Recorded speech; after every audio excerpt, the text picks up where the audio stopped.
All right. I think this is actually going to be the last video in this unconditional love series.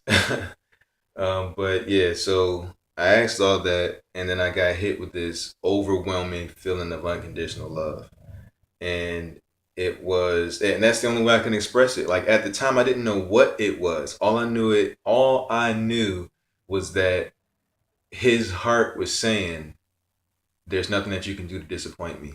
The same way, and I don't know if I've ever told this story, but the way that I came to God was like the presence of God entered the room and spoke to me. And it was while I was having a vision. I didn't know I was having a vision at that time, didn't know what a vision was.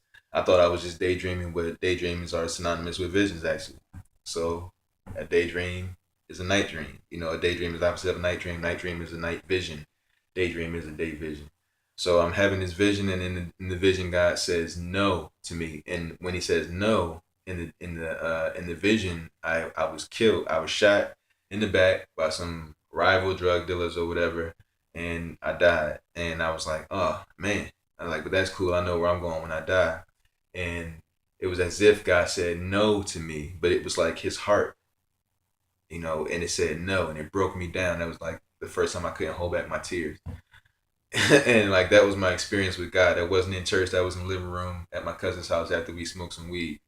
So it's like unorthodox, totally unorthodox. But she and I both felt the presence of God in the room, and she said it before I even acknowledged it, which was even crazy. So because it let me know that I wasn't tripping. All right. So just like that, this day, that night, it was the exact type of speech. It was as if he dropped his heart on me, or as if emotions could speak, which actually in the spirit realm, that's how you speak. It's telepathic. It's not with words. It's I express the idea to you through some almost like when the exact same way when there's an annoying noise happening in the room and nobody notices it, but all of a sudden at the exact same time, everybody pops their heads up and notices the annoying noise. That type of communication. How did everybody become aware of it at the same time? Or when somebody's they're thinking of a word, they're like, oh, I'm trying to get this word and I can't think of the word, and the word pops in your head and you're like, nah, that can't be it. And then they say it and you're like, how did I know that? Or you get somebody's concept before they even say something. They might say it the wrong way, but you understand what they were trying to say. Like that type of communication is the exact same way animals communicate. They communicate with like tones and emotion. That it's because their language is more telepathic, the same way we actually are, but we're not aware of it, so we think that it's just the words that get the message across, but it's not. It's energy actually. So this feeling was basically at the time I didn't know. All I knew was it was a I'll never not accept you. I was like, wow. And that was good enough for me, at least for a little while. But of course, kind of like how when God showed Abraham the stars and said this would be your descendants, and then like 13 years pass, and his wife's like, well, hey, why don't you try Hagar? And then he's like, yeah, I guess so. And then he creates the Ishmaels or whatever. So it's like you have to. That's the reason why I'm glad that God gave me the experience and not just book knowledge, not just head knowledge, because it's something that I can lean on personally when everybody else doesn't believe. All right. So, and it gives me strength. It's like the area where I fight from. Like the joy of the Lord truly is your strength. It truly is your refuge, because that's where I fight from. Because what I realized was that that wasn't just for me. That's how He feels about everybody. I know that's not just for me. That's His love and His heart for everyone. That's what unconditional love is. And I think it's very sad that in a lot of religion, and mostly in Christianity, that's supposed to be the religion of love, they don't understand unconditional love because they still fear God. And a person with fear can't be made perfect in love. And if you can't be made perfect in love, you can't understand or comprehend perfect love. And that's what's so hard, is because people can't understand perfect love. They refuse to receive it. And because they can't receive it, as far as Christianity goes, they can't give it, and nobody else is allowed to have it. You understand? So it's like that's the whole thing. You stand at the door, you don't let anybody else in, and you don't enter in, but you're supposed to be in there inviting people in. But because they don't believe in unconditional love, because they have fear of God, they can't give anybody else unconditional love. They walk around with fig leaves on. They hide from the presence of God and accuse God from hiding from them, when in all actuality it's them.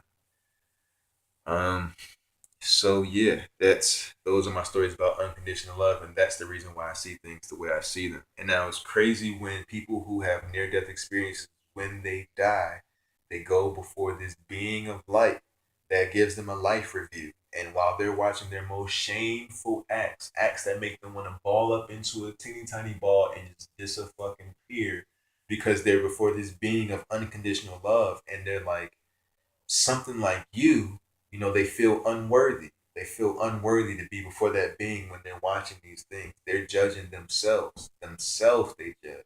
They see these things and they condemn themselves, while this being, they say, continues to emanate unconditional love without judgment.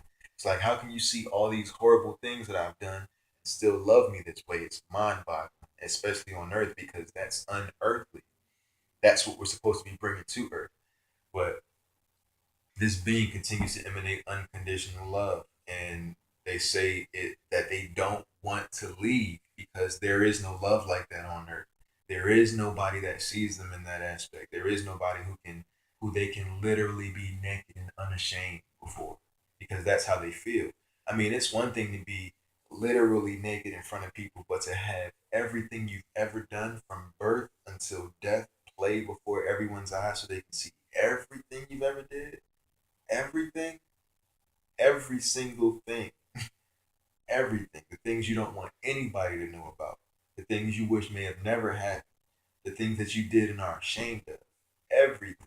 That's being naked, and that's unconditional love. That's why God doesn't see like we do. We see what people want us to see, and then when we see who they actually are, we don't want any more parts of them. God sees who they actually are and doesn't like the fact that they hide it. We love the fact that people hide who they actually are so that we feel better. But God doesn't like that. That's the reason he had to cast Adam out the garden, because he started to fear God. And perfect love casts out all fear. As long as you have fear of this judgment, this penalty, this torment, then you can't love God. And that's the sad thing, because you can't serve two masters. You can either fear God and serve fear, or you can love God and actually serve God, who is love. So if God is love, what is fear? We always say Satan is the antithesis, or the opposite of God. So fear must be more satanic than you think it is, but it's the beginning of wisdom, which is ironic that it would be the serpent who brought on this beginning of wisdom that caused them to fear God. Just throwing it out there. I don't know if that actually but makes sense. So, uh, so yeah, and this, yeah. So, I say all that to say God is not offended any more than a parent should be offended at a toddler cursing it out. It's only because where we live at, they say kids shouldn't do that. And it's really also interesting that we do so many things that we don't want kids to do. It doesn't make any sense. It's like so it's like, what they say a kid should or shouldn't be doing might make a person feel offended. But God is above that type of stuff. He's above society's do's and don'ts.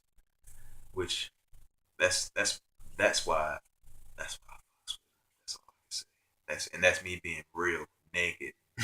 Because that's exactly what I was thinking in my head. That's why I fucks with God. Because he ain't like y'all. He's real as it gets. So yeah, I don't know if I'll make any more videos today.